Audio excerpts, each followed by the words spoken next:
Salut les gens, j'espère que vous allez bien. On se retrouve aujourd'hui pour un update lecture avec trois livres à vous présenter dont la lecture a été bonne et on commence dès maintenant. Le premier livre dont je vais vous parler pour cette update lecture, il s'agit du premier tome du cycle 6 qui s'appelle De l'ombre à la lumière.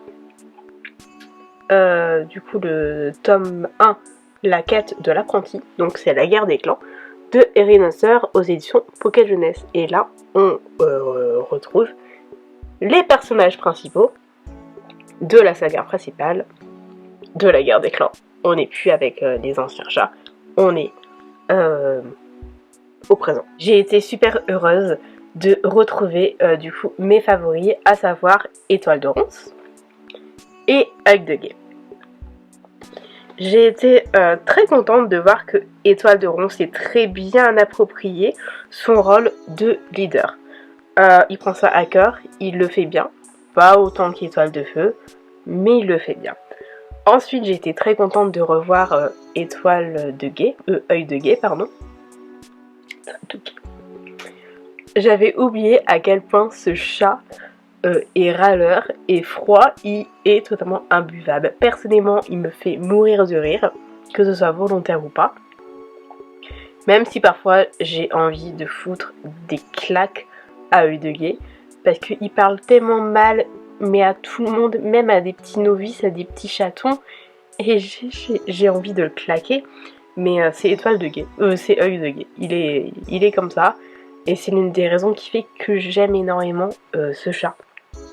Il mâche pas ses mots, il dit ce qu'il pense, et voilà.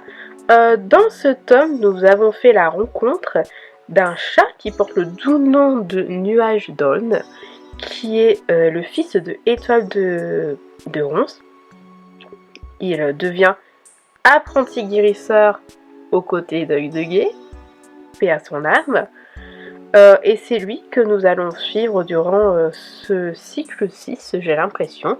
Et j'ai l'impression que c'est lui qui va clairement devenir un personnage principal. Il a reçu une prophétie qui fait que le clan des étoiles exige qu'il retrouve les chats du clan du ciel. Le clan du ciel dont nous avions entendu parler dans le cycle précédent. Donc le voilà sur la route avec d'autres chats pour retrouver le clan du ciel. Je suis également très heureuse d'avoir pu revoir Tempête de sable, qui était donc la compagne de Étoile de Feu. Même si on l'a revue pour une petite durée, mais je suis très contente de l'avoir revue. Je suis très contente du dernier passage que l'on a avec elle. Voilà, c'est un très bon tome où automatiquement j'étais à fond dedans parce que j'avais tellement hâte de revoir Œil de Guet, de revoir Étoile de Ronce, Tempête de sable et bien d'autres chats personnages. Bref, un très très bon tome et j'ai super hâte de lire la suite. Le deuxième livre que j'ai lu pour cette vidéo lecture, il s'agit du deuxième tome de Le chat aux 7 vies de Jin Shirakawa aux éditions Glénat. Donc, Le chat aux 7 vies, c'est l'histoire de Nanao et Machi, qui sont deux chats qui vivent dans les rues et qui doivent survivre, que ce soit en essayant de se nourrir ou en se protégeant du froid comme en hiver. Et ils vont rencontrer une humaine qui s'appelle Yoshino, et il se peut que Yoshino et Machi connaissaient quelqu'un en commun. Et voilà, c'est une série de mangas, une série très courte de 30 ans, qui est particulièrement triste, qui parle de deuil, de mort, et donc qui est tout de même assez conseillé à un public adulte, ou du moins assez mature pour comprendre ce genre de questions. J'avais peur, quand j'avais lu le premier tome, de m'effondrer, parce que lorsque je l'avais lu, ça faisait très peu de temps que j'avais perdu mon premier chat, Jin, qui est d'ailleurs là maintenant. Tout compte fait, il était triste, mais je me suis pas effondrée. Je pense que si j'avais lu ce deuxième tome au moment du décès de mon chat, je me serais effondrée parce que j'ai trouvé ce deuxième tome beaucoup plus dur à lire. J'ai particulièrement aimé que la relation entre Yoshino et Nanao continue à se créer. Nanao continue de dire qu'il haït les humains plus que tout, et Yoshino continue de dire qu'elle a peur des chats. Malgré tout, les deux se rapprochent petit à petit. Et ce que j'ai également beaucoup aimé, c'est qu'on ne connaissait pas forcément l'histoire de Machi. Et ici, Machi raconte à Nanao pourquoi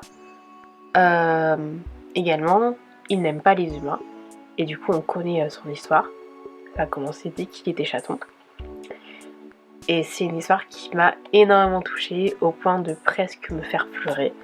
Bref, c'est un super manga. J'ai écrit une review beaucoup plus grande sur Instagram que vous pouvez lire. Et vous pouvez également la lire sur Goodreads ou encore sur Booknote. Voilà. En tout cas, c'est un deuxième tome qui était incroyablement touchant. J'ai trop aimé, j'ai trop hâte de lire la suite. Et la suite ne saurait tarder à être lue. Je viens à peine de finir ce tome et j'ai trop aimé. Bref, pour clôturer cette vedette lecture, j'ai lu le deuxième tome de ce royaume tissé qui s'appelle donc Ces fils infinis de Taher Mafe. Ce royaume tissé, si jamais, ça rencontre l'histoire de Alizée qui essaie de vivre, ou plus ou moins de survivre en tant que servante. Et elle essaie de vivre en cachette parce que oui, Alizée est du coup destinée à un plus grand avenir, étant donné qu'elle est héritière d'un royaume djinn qui est censé avoir disparu. Comme vous en doutez, elle va être découverte. Dans ce deuxième tome, on continue à suivre les aventures de Kamran, le prince héritier qui depuis est devenu bien entendu roi d'Ardunia, mais aussi de Seirus, qui lui est le roi cruel du royaume voisin, qui est du coup le royaume de Toulan, là où Alizée atterrit avec la fin du premier tome. Alors, le tome 2 commence de manière un petit peu trop rapide à mon goût, parce que le tome 1, je l'ai lu en janvier. Du coup, automatiquement, je me rappelais plus forcément de comment ça s'était terminé. Donc, vraiment, la manière dont ça a commencé, j'étais perdue. J'étais en mode... Attends, lui, c'est qui? Lui, pourquoi il est là? Et là, il se passe quoi? Du coup, en fait, c'est le seul gros point négatif que je peux dire de ce tome 2. C'est que ça a commencé de manière un petit peu trop rapide à mon goût.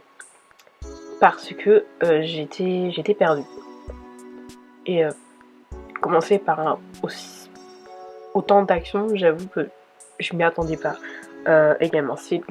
Franchement, c'est le plus gros point négatif que je peux dire sur ce tome 2. Ensuite, je voyais beaucoup de fans parler du personnage de Seirus. Au début, franchement, je le haïssais, il m'insupportait. Et au fur et à mesure où on a commencé à comprendre son histoire, à comprendre le personnage, là, je l'ai aimé. C'est un personnage que je trouve infiniment touchant. Je l'aime beaucoup. Et j'ai très hâte de lire le 3e tome pour en découvrir encore plus sur ce personnage et surtout sur tout ce qu'il cache. Concernant le personnage d'Alizée, elle est restée fidèle à elle-même. Je trouve qu'elle a beaucoup plus confiance en elle. J'aime beaucoup sa relation avec Seirus et j'en attends toujours d'en savoir plus dans le tome 3. Ensuite, par rapport au personnage de Kamran, je suis désolée, je l'aimais beaucoup dans le premier tome, mais là, tous ces chapitres, ils m'ont emmerdée et j'avais la terrible envie de sauter des pages à chaque fois que je tombais sur ces chapitres. Je ne l'ai pas fait, mais c'était pas l'envie qui me manquait.